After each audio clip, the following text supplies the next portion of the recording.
Last video for the basic notes. Two very special vectors called I hat and j hat are another common way of notating any vector. I hat is the vector 1, 0, which looks like this. It's just a vector whose length 1 facing to the right. J hat is the vector 0, 1, which looks like a vector that just points up.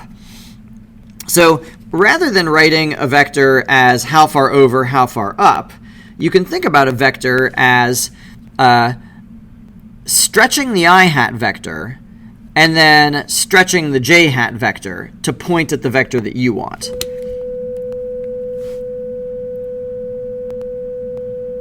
So here we go.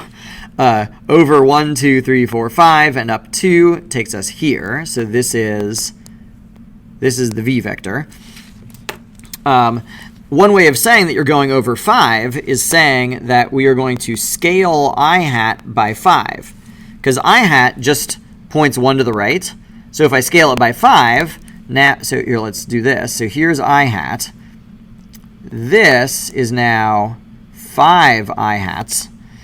And so if I follow 5 I hats and then I follow 2 j hats, it's like I'm doing the 5 I hats motion followed by the 2 j hats motion. And that is the same way as describing this motion that leads me along v.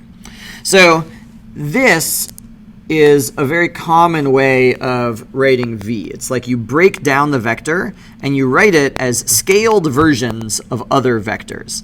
It might not be clear why this is a thing you'd want to do. It's really, really cool and important, actually, because depending on where you're working, you might choose to describe a vector as the sum of two vectors that point in other directions. And that can have a really important meaning. It can reveal new facts about your situation. So all of that is a thing that we're going to see later on in the course.